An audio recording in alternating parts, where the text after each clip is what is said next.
Well, if you drive through Saskatchewan right now, you will see combines out in the fields, but harvest in northern Saskatchewan looks a little bit different. We're in the midst of wild rice harvesting season. People in communities all over the north are heading out on boats to bring in wild rice. There's also people out picking mushrooms and gathering teas to dry and package for the winter. So today on Blue Sky, we'll learn more about foods being harvested in the northern part of our province, and we'll be joined by Métis chef Jenny Lessard, who will give us some inspiration for how to make the best use of the incredible foods we get from the north.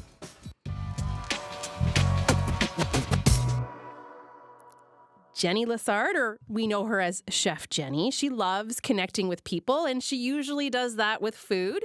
Jenny is a Métis chef and culinary consultant, and she is passionate about using indigenous foods in new and creative ways. She'll be our guest over the course of the show today as we dive into the world of wild rice and boreal teas, herbs and mushrooms. And so, Chef Jenny, hello, welcome back to Blue Sky.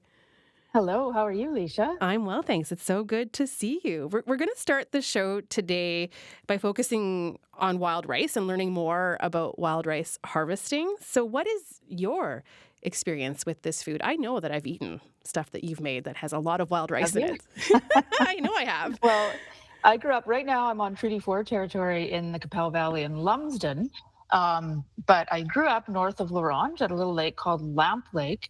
And we didn't grow up eating a lot of wild rice because it was, a little more expensive, and it wasn't something we did.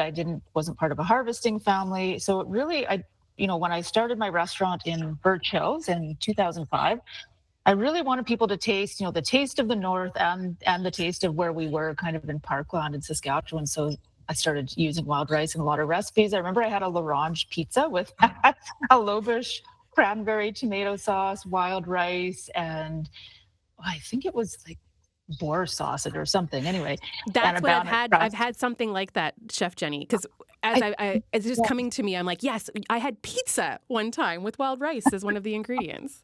you can pizza your wild rice, but it really wasn't until 2015 that I was invited to work as a camp cook for Against the Grain wild rice at Mullinosa Lake that I really realized how much work the wild rice harvest is and everything that goes into it. So, then I don't waste any part of Mhm. that plant. So even the cooking water I save and drink as a tea or use as a soup stock. So I really got a lot more respect for the process doing those 3 weeks in the north.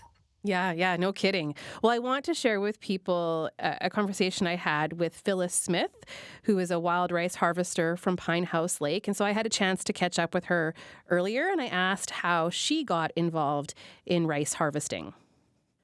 My husband, his dad was a wild rice harvester. So when we met, I started going out camping with him and started helping out, bagging rice and just watching them and how they harvest their rice. And that's about 30 years ago. Tell me more about the process. I just love this idea of you heading out camping. I know you get in a boat, but how do you actually harvest wild rice? What does it take? Well, it's you use an airboat and there's a scoop in front. So you're going on this airboat and then the rice falls into the scoop. And then you just take it from the scoop and you bag it into, usually they're about 55-pound bags. And once you fill a bag, it'd be about 50 pounds of wild. And what does, maybe this is a stupid question, but what does the wild rice look like? Like, I know what it looks like when I have it at home and I'm about to cook it. It almost looks like if you first look at it, it's like grass, like long grass in the water.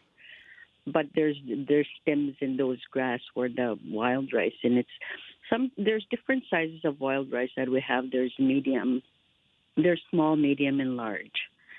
So it depends what size what size rice your lake has. So, but you can barely see them. You just see this grass on water.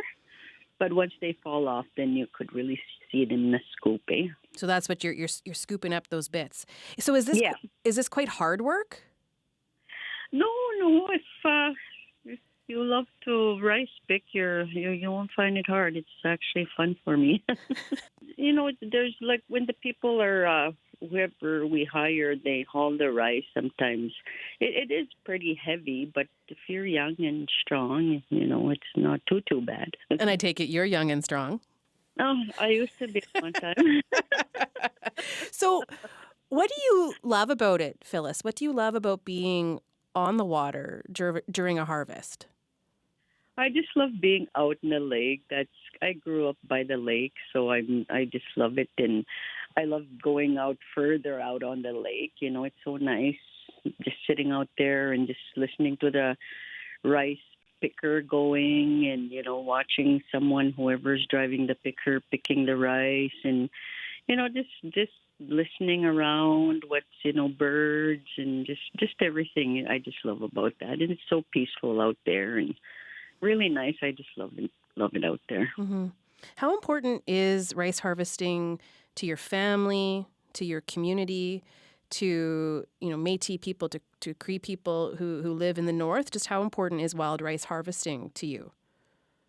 Well, it is pretty important because that's sometimes we hire people, so work-wise, it's important for the community, and just having a business, making money, I guess, in having wild rice harvesting. So it's kind of important. And with my husband's, family, it's been generational things. So now my late father-in-law, his sons now are the rice pickers, are rice harvesters, yeah. So speaking of the business side of it, how good is this year's crop? How does it compare to past years? It's just been changing. It's been getting a little slower, like each year, because something we have never, ever seen before in the past 30 years that I've been involved in rice picking is there's these worms that we've been having. So they eat the rice. They destroy the rice. So we've been having a bit of challenge with that. Again, this year I've been talking to the other growers, and they're just not liking the way the rice is looking because of the worms, What does that mean then to the amount of rice that you bring in, but then also the amount of money you're able to bring in as a harvester? Yeah, both. Like if you don't have much rice to sell, you're not going to make much money. Yeah, so it's the worms are a bit of a problem, and also the weather changing. I think sometimes if it gets too hot, it could burn the rice. Then you won't get anything out of it. You won't be able to pick once it's destroyed. So. How much does your family rely on this? Like, I am curious, is this a decent living? Does this help you get by for the year? Just how much money, can a harvester make? Yeah, it's seasonal. It's a seasonal business. You only get to pick part of August, like half month of August and all of September. So it's pretty good money, depending on how much the buyers also pay for a pound of rice. So if it's a good season, a good year, and say like we have 10 rice harvesters in our community, and sometimes we overload the processing plant, so they'll say we're not going to buy no more. We need to get this shipment moved up first. So sometimes the rice will go down in price. So say like just for example, $1.20 a pound they might pay, which is good for us. Well, now we're paying 80 cents a pound. So it does go down depending on the buyers. Is how we determine how much money you could make off the business. So you enjoy being out there doing the work. Do you also enjoy eating it? What role does wild rice play in your own diet? Yeah, it's kind of interesting because when I first started going out on the lake and helping my husband and his dad, for about 10 years at least, I never ate the wild rice. I was too busy working, packing and bagging and everything. So I never did eat wild rice for about 10 years until my father-in-law made supper, and I went to their camp and had some wild rice, and I just loved it. And since then, I've always eaten wild rice. What's your favorite way to eat it? Well, usually I just, they're pretty tricky to cook, eh? So I cook a whole bunch of it, and then I would freeze it and use it later. But I use them in soups or stir fry or salads or just wherever you could put wild rice in. Well, we're getting some really great ideas of how to eat it today on this show. Phyllis, it's been wonderful talking to you. I'm now dreaming of being out on a boat with you and being part of that harvesting time. So it sounds lovely. Thank you so much for joining us today. Okay. Bye. Thank you. Bye. Phyllis Smith is a wild rice harvester. She lives at Pine House Lake. Today we are talking about foods from Northern Saskatchewan, and our guest for the hour is Chef Jenny. Jenny, as you listen to Phyllis, I know you've learned from people like her over the years. What is something that you have learned that you think the rest of us should know about wild rice? I don't know if enough people in Saskatchewan know about wild rice. What do you think? Well, first of all, as Phyllis was talking, I always say, or I often say that cooking is the easy part. And it's the people that harvest and the people that plant and, make sure that we get all these products to us. I do a bit of my own harvesting, but not on any type of a scale. So thank you, Phyllis, and all the harvesters who are out there right now, watching wind and, seeing where they've harvested and planning where they're going to harvest tomorrow, and doing that whole process. Thank you so much. All of us chefs appreciate it. I'm also the interim executive director for a national organization called the Indigenous Culinary of Associated Nations. It's Métis, First Nations, and Inuit cooks and chefs. And anytime we have a gathering and we are all cooking our foods, wild rice is often part of that celebration. So I really love using wild rice flour. So I do a lot of recipe development for NWC wild rice. I think we're going to be chatting with someone from there later on. Mm-hmm. And I like to, I can actually buy ground wild rice or wild rice flour from Northern Lights wild rice at L'Orange. They actually have that product on the shelves. And when I can't get it, I use a coffee grinder to make my own. It's a little bit of a process. It takes about 20 minutes to get about a half a cup of nice fine flour, but it's gluten-free. It tastes, I always think it kind of tastes like the lake, and it's almost nutty. But when you cook it up, it kind of turns a little bit of a gray-green, which people don't seem to like to eat gray-green food. So I add just a titch of cocoa powder to it to kind of bring it back to that like a golden brown color. So I love that. I really enjoy you were sorry, back to your question is something people don't know is that, and I mentioned the price of it. I wasn't saying it's too expensive. I think just that was a perception back in the 80s where I'm from. Yeah. But it doubles, I think 4 times its quantity. So you can get a lot of bang from 1 cup of wild rice. And it does, like Phyllis said, it freezes really, really, really well. You don't want to have it open so much that it looks like a worm, not to mention the dreaded worms, but like if it curls open and it's completely white and curled all around into almost like a full circle or a big C, you just want it open enough so that you can see that white, but it stays a little bit al dente. Those are some hot tips, Chef Jenny. Thank you. You're welcome. We're going to talk more not only about wild rice, but a few other things we can get from the north. But first, I want to introduce folks to our next guest, a professor at the University of Saskatchewan who focuses on plant biology. And he's been studying the rice industry and has been working with community members such as Phyllis. And so Tim Sharbel joins us right now on the line from here in Saskatoon. Tim, welcome to Blue Sky. Thank you. Good day. Yeah, what got you interested in wild rice in the first place? Well, I'm from Montreal, and then I spent, after finishing my master's degree in Montreal, I ended up going to Germany for 20 years to do my PhD. And for my last 10 years in Germany, I was a research group leader in one of the largest plant genetic institutes in the world near Berlin. And while I was in Germany, I really got interested in medicinal plants and first time I took my daughter to the doctor with an earache at 2 years old, I got chamomile tea instead of antibiotics. And now if you go to the doctor, you can get prescriptions for medicinal plant extracts and so on. So I grew to become very interested in it. I've worked with industry in Germany on chamomile and St. John's wort for digestive problems and dementia symptoms. And when I came to Canada in 2015, I ended up meeting a very influential person named Bruce Hardy, who is Cree Métis and runs a company called Myera in Winnipeg. And he approached me about the wild rice industry, and it's all about, on the one hand, respecting traditional, the traditional plant and the way the plant is planted and harvested and so on. So from A to Z. And then he was very concerned. He calls it the craft dinner factor, and his idea is that if you can bring wild rice prices down to the cost of some cheap noodles, you can actually get people in the local communities eating it, and so I become very interested in this for many reasons.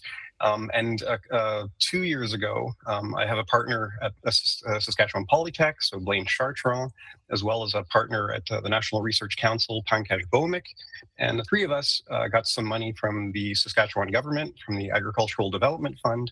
And what we've been doing now for the last year and a half is driving north and simply engaging. Trying to deal with any plant, a wild plant, requires information and so on. And before we could do anything, we really kind of needed the support from the local communities. And this is why I pointed you towards Phyllis Smith, because she took us under her wing, and she's been rallying all the harvesters together and so on. And she's been incredibly helpful with us. And to the point where next week we're up north on one of our first collection trips, and I have a PhD student hired.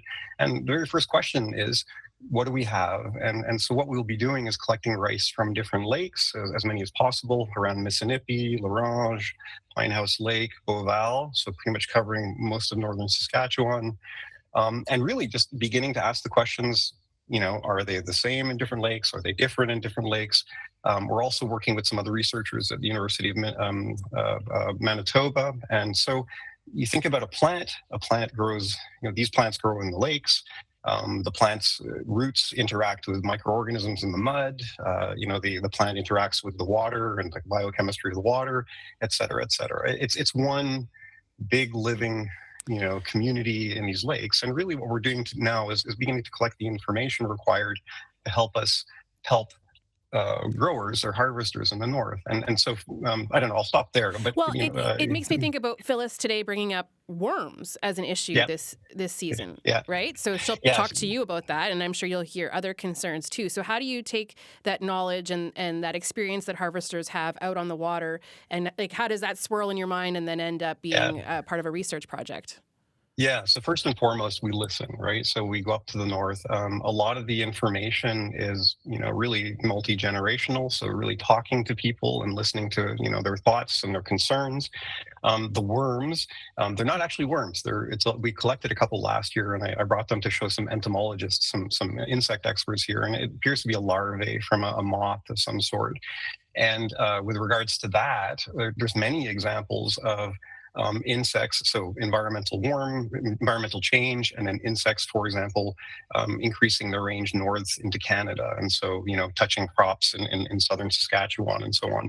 So it's a well-known phenomenon, and really what we really need to begin to do with respect to these particular worms, but they're not, as I said, larvae, is really understanding, how are they coming in?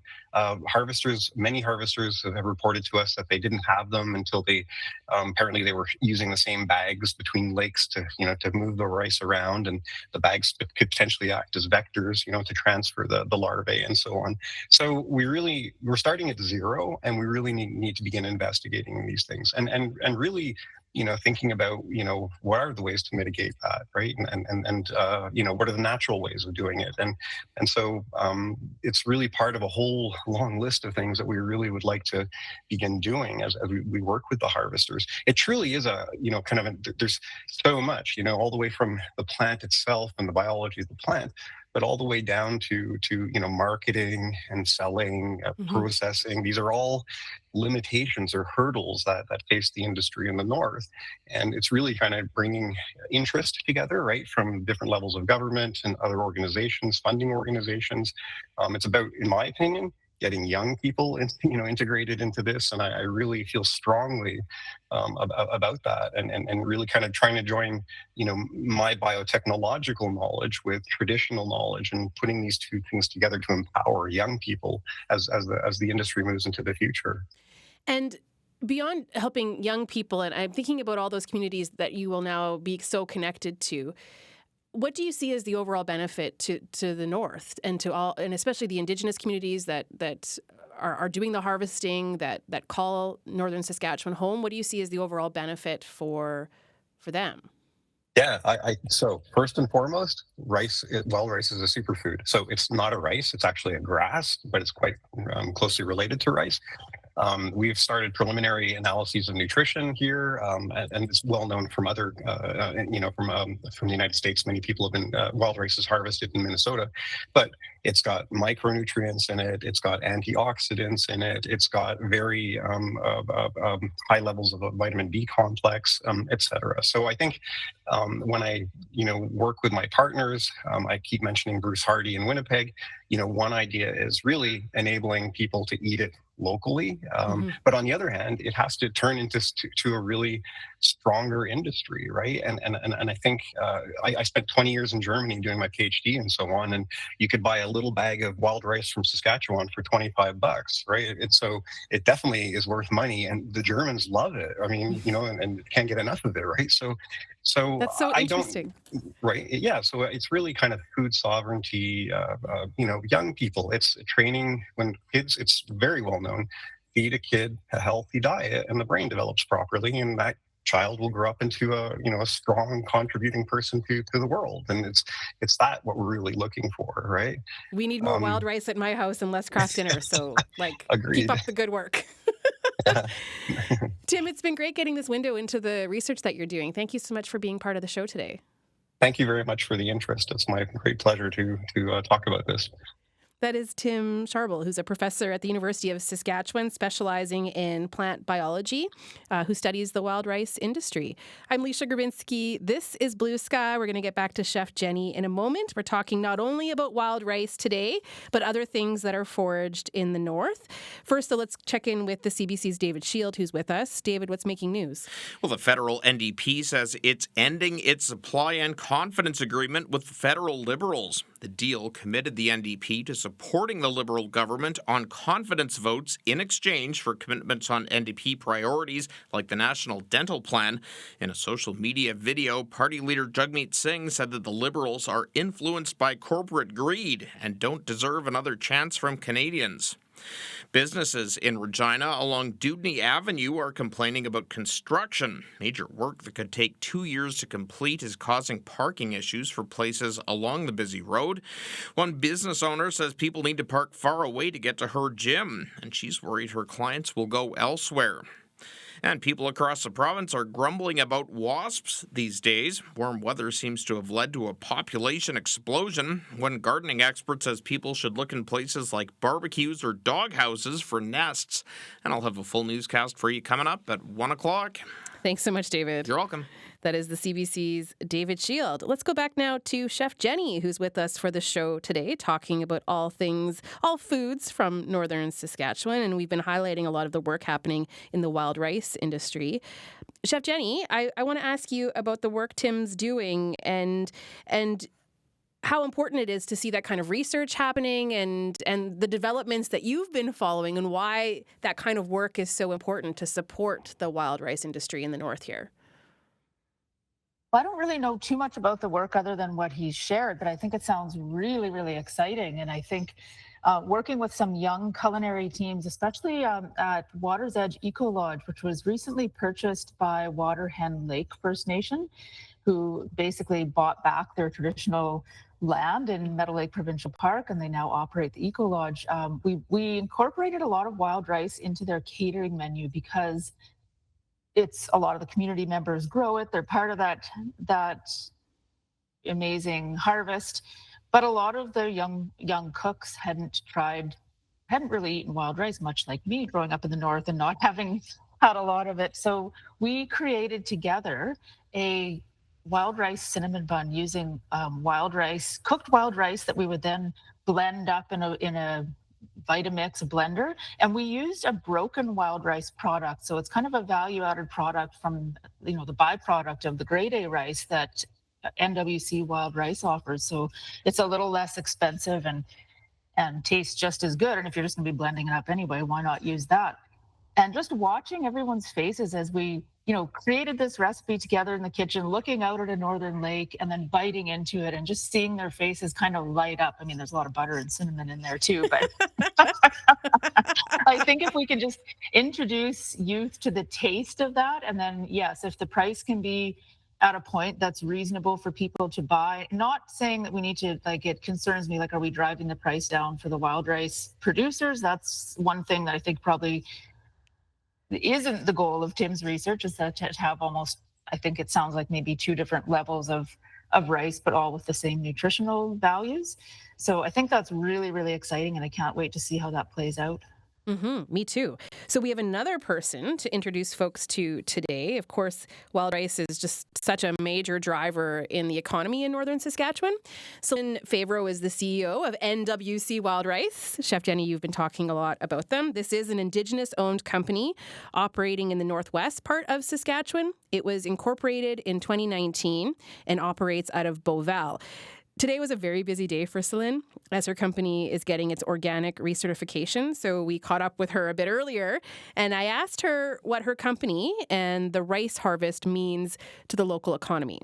Well, since we started in 2019, we have injected $2.5 million into the economy on the west side alone. Northern Saskatchewan is one of the biggest producers of wild rice in Canada. In fact, I think that we produce, if I'm correct, close to 50% of what gets produced across Canada. And since we incorporated in 2019, the west side of Northern Saskatchewan has been producing the largest amount of the highest quantities. So the support that we've been giving to the harvesters on the west side has really meant that they've been able to grow their businesses and earn more in the industry than they ever have before. So it's huge. We've estimated that out of the 40 businesses that have become suppliers of our company on this side, they probably on average hire 4 harvester helpers every year to help them. So we've estimated that this money is reaching, at least 160 households on the west side, which is huge. Mm-hmm. There's always changes, advances, I should say, in agriculture, and I'm wondering what advances you've seen in wild rice harvesting. Advances in different techniques. How are you doing?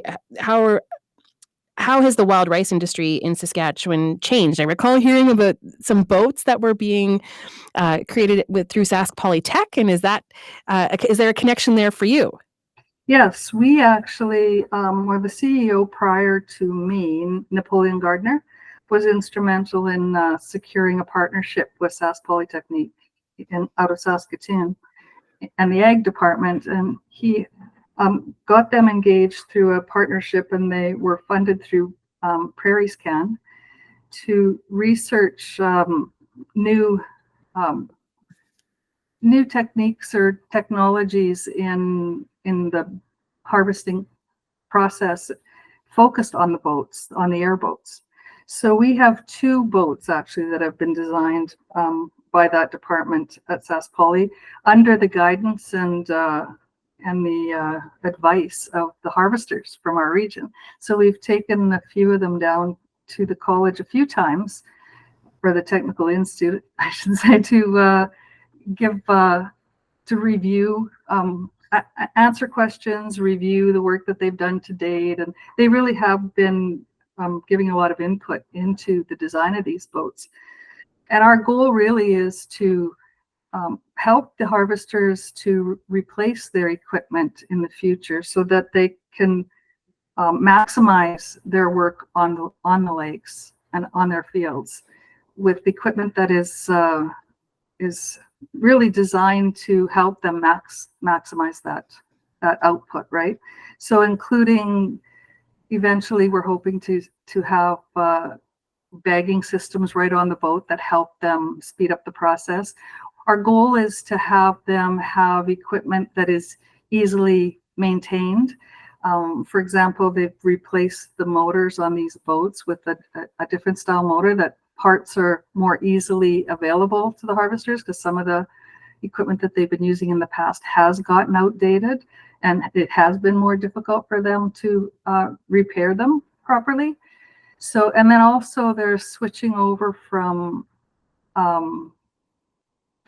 diesel fuel to regular fuel, which is less environmentally damaging. Mm-hmm. So with diesel, and you don't really want to have that diesel fuel enter into the water on these waterways, right? So, and also in the north, regular fuel is much more easily accessible as well. So are people on the water right now? How does this year's harvest look so far? Some have started, but not everyone is out there yet.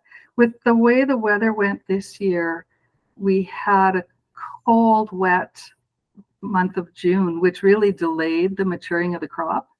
So there's some that are just starting to get out there this week, and probably next week will be the big week. But this is a year following, like last year we had a bumper crop, and that was the first year that we saw a bumper crop since our company was formed. And this year, with the rains and the hail and with higher water levels, the crop in some areas, like on a few lakes that we've been made aware of so far, their crop, they're not going to get a crop this year. Oh no. So yeah, we definitely have, it's definitely susceptible to weather. Last year, the crop was a bumper crop because it was a very dry year. And we knew that. I mean, we know there's forest fires this year as well, but last year was especially treacherous for this region. And the water levels, as a result, when it's dry, the water levels are lower. So there's a greater percentage of the crop that is outside of the water, above the water. So there's more opportunity for germination. So last year, the hot, sunny conditions were prime. When we started into the industry, we were told that when the wildfires are burning, the wild rice is a bumper crop. Oh gosh, it's like that small glimmer, hey? Yeah, The devastation of a forest fire, but then that small glimmer that it's going to be a bumper year for wild rice. That's so interesting. Well, and the last time that we saw the quantities that came off the lakes last year was in 2015, 2016. So it's definitely I don't know if you could call it a cycle, but that's how the crop years roll, right? Mm-hmm. Just like with regular agriculture. Yeah. And I understand that the wild rice in your region has an interesting backstory. It comes from Ontario? Yes, actually, we did Napoleon did some research when we first started into the industry and discovered that the rice was brought to this region in the 70s. And it was actually brought to the region for the mink ranchers who seeded it and harvested it to feed the mink at that time. So there was a huge mink industry in those years, right? And then the crops were they evolved and they were maintained over the years. And so what we discovered actually was that the rice that was brought to this region came from southern Ontario, from around the Lake of the Woods. So he and I 2 years ago took a trip down to visit the Anishinaabe people and to thank them for their gift of their wild rice, recognizing that it is it's more of a spiritual crop that was actually, it came to those people in order to feed their people years ago, and we wanted to recognize that and acknowledge that that it was a special crop, and that we were going to treat it that way. That is Celine Favreau. She is CEO of NWC Wild Rice. Our guest today, in addition to all these wonderful people we've been hearing from, is Chef Jenny Lessard. Chef Jenny, hearing about the cycles of wild rice harvesting, and so interesting to hear about how in a forest fire season a crop will do well. And it actually makes me think of following some of the devastating fires. I recall you were out picking fireweed, which, comes after a fire. And so just these cycles, and wondering if you can speak to that a bit, because it's going to lead well into our next interview with Boreal Heartland, and just sort of the rhythms of what we see out on the land like that. Yeah, there are definitely cycles that follow, I guess, I was going to say natural disasters, but events in our climate. And I remember first hearing about things like that from an elder named Damar Damar Hastings we lived at Besnard Lake when I was a little kid until my sister was school age, around 6 or 7, and we moved to the Larange area. But she would tell me things like the fireweed is ready to pick when the moose are calving. And I was like 4 years old, but I remember that just being like, wow, this person is so brilliant to, basically be a scientist and be able to record data and just remember when to go out and get things. And after fire, this will be more prolific, this will be less. So I think we need to remember that Indigenous folks were and are scientists who record data and changes and pass that on through oral and now written and other histories. So that's just super exciting. I love to hear that.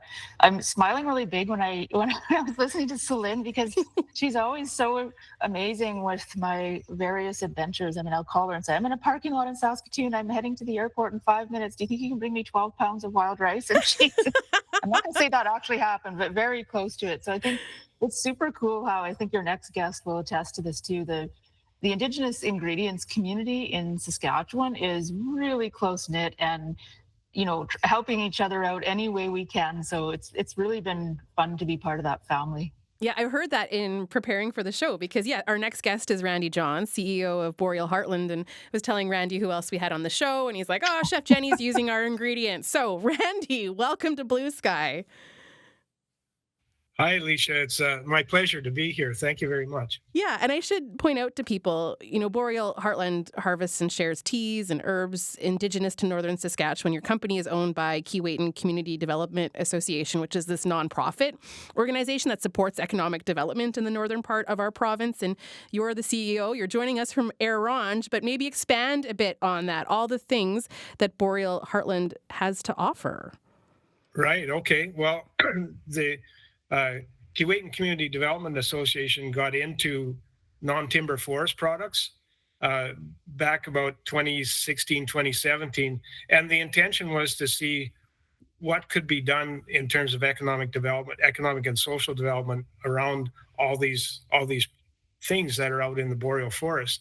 And so all these plants. So we chose to, let's take a look at that. Let's see what we can do. Let's see what the plants are. Let's look at traditional ingredients and how that might translate into what you find in the store. So there's the adventure, right? That we got on, and I don't know if people remember this, but in 2015 we had a major forest fire just about burnt Larange, right? So It burnt right up to the airport, and so in the years following, there's lots of fireweed. So as we got into this, what can, fireweed became one of the plants of interest. What can we do with it? Well, so we found that, there's a whole traditional North American indigenous usage of fireweed and many, many other plants. So as we started getting into that, we found that there was teas that could be made, and that teas were being used traditionally, but also there was ways that you could blend these teas to use them in the 21st century, kind of as more of a consumer product. So how do you get into that? And then there is seasoning. So all the different plants. So we work with almost everything but wild rice. So Right. because we stayed away from wild rice because there was already a little industry there. So we work with all these other plants, 30 to 35 other plants and ingredients that go into these various products. Well, as an example, I was shopping in the warehouse district in Regina at this cute little local grocery store, and your packages of Labrador tea were there. And so here I am, kind of like an urban person, exploring sort of these tastes of the North. But I'm wondering about everything that happens before it gets to me, and the care that your team takes to ensure that things are not being over harvested. I'm curious about that side of it.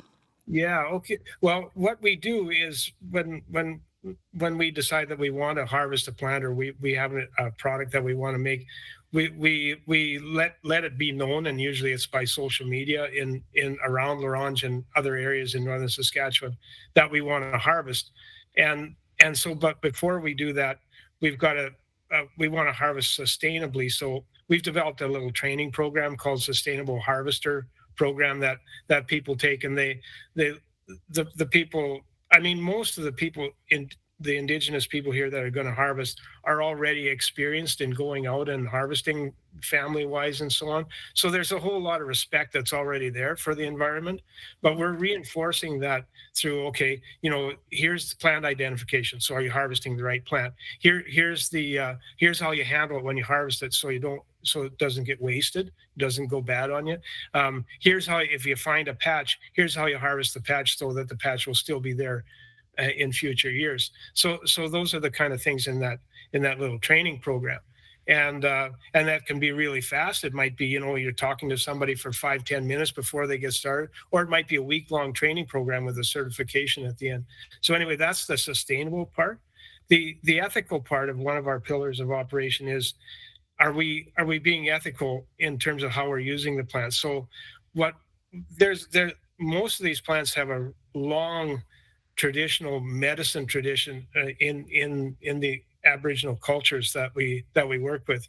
So we don't hold these products out to be the cure for anything. So it's although there are health benefits, we don't say that it's going to cure this, because there's herbalists in the indigenous cultures that do that, and we're not trying to do that. So we're using the ingredients, but we're using them in a different way. So anyway, those are the sustainability and ethics pillars that we stand on. Yeah. Do you have a recommendation for people, a spice that or something that they haven't used in the kitchen before that comes from the North that might be intriguing? And then we're going to put that question to Chef Jenny. But first, Randy, I'm wondering what you might suggest. Yeah, that's really interesting. We have a whole line of spices, and so there's 8 spices there. My personal favorites are there's a couple that work really well in hamburger and with barbecue. So there's sweet gale, which is a shrub that grows along the lakeshore. Really good, fragrant, beautiful tasting leaves. It's kind of like a basil. And there's yarrow, which most people have seen even if you don't know it, and it works really well in meat as well. It's kind of like an oregano. So sweet gale and yarrow are couple of my favorites. Another one is dried blueberry powder, wild blueberry powder. We make a powder out of it. There's all kinds of things. You can make a great tzatziki sauce with that. Oh, no way. Yeah. Jenny's the chef. She's done all these things times 1,000 with these ingredients. Jenny, what do you want to add to that? Oh, I'm so hungry now. I have a turkey soup simmering, and I realized at the last minute I don't have any wild rice. I used the last of it in L'Orange at a cooking workshop, so I'm getting so hungry listening to Randy. I love your dried powdered lake mint. It's so beautiful, and if you just add a little bit of that, you open that, and it just smells like, well, my childhood. But you can make a buttercream, you can sprinkle it on top of a latte. It's just so delicious. I was working with the new owners of Churchill River Canoe Outfitters, Martin and Heather Bernardin, to create a new menu for their Newest, and we actually used 3 of your spices together, Randy. We used alderspice, yarrow, and sweet gale, and we called it the portage blend. Oh my gosh, So, I'm dying. and we used that to season pork skewers. So I guess the sky's the limit. And I think a lot of people, I think, have a misconception that Indigenous cuisine is or was bland, and that's so not the case. It's very, I would say, like pure, because there's, for instance, the wild rice. Like when I was cooking at that wild rice camp, I'd go out at night after the generator was turned off and it was dark at 7 o'clock at night, sit on the dock, and I'd hear the beavers slapping their tails on the water and the geese and the ducks, and it was like a bird and animal highway. It was just amazing. So when you think of all those beautiful ingredients coming from that natural, gorgeous environment, it's just such a clean, fresh taste, but it is anything but bland. So I'm hungry too, Chef Jenny. I want to go home and eat something. I need some blueberry powder, like all these things, and just all your descriptions have just made me like, yes, I want to eat something that reminds me of a lake. Like, yes, bring it on. But Randy, who are you marketing to? How far-reaching are some of your products? How far are they going? Yeah, we sell all across Canada. And we've sold a bit internationally as well, but we're available in a lot of independent stores, so like health food stores and so on. That health and specialty food stores were available in a lot of those. We've got some inroads into the more major supermarkets and so on. So you can find our products in co-ops in Saskatchewan, Sobe Safeway, Save On Foods, the independent grocers, YIG stores. So we're making inroads into those. Our intention is to make a lot of familiarize people with these products and make them available right across Canada and internationally. I mean, that's part of what we're trying to do. And in doing that, we build the market and the demand for the local harvesters to go out and previous guests talked about the contribution to the economy. That's like, we might work with 250 harvesters in a year, and they bring in, they sell by the pound, they take very good care of what they harvest. We buy that and process that, and that's all Northern employment. That gets right back to the original idea why Keewatin Community Development Association wanted to get into this, is for the contribution, the economic and social contribution that it makes to Northern Saskatchewan for the Indigenous population. Because the circle comes around. You get people that are going out with their kids and their grandkids and showing them the traditions of how they were taught, and that's really how this all comes together. Yeah. And we try and take that and then make a product that all Canadians and people anywhere really can enjoy. This has been a wonderful show. I've appreciated the name dropping that Chef Jenny has done of all the tourism operators who are incorporating her cuisine ideas. Like, you've kind of mapped out like just a number of things that we can all try and places we can go, things we can eat and things we can experience. This has been fabulous. We'll have to do it again. Randy, thank you so much for your time today. And Chef Jenny, thanks to you too. Thank you. Take care. Thank you very much. Bye. Randy Johns is CEO of Boreal Heartland. Chef Jenny Lessard does it all when it comes to food that is grown and picked here in Saskatchewan. Now, on the next Blue Sky, we are heading to university campuses and to Sask Polytech. International students make up about 1 in every 4 students on Saskatchewan campuses. And these students can pay up to triple the tuition for the privilege of studying here in Canada, often with dreams of settling in Canada permanently after graduation. So tomorrow we're honing in on some of the issues that international students face. That conversation between 12 and 1 on CBC Radio 1. Thanks for listening. Have a great day.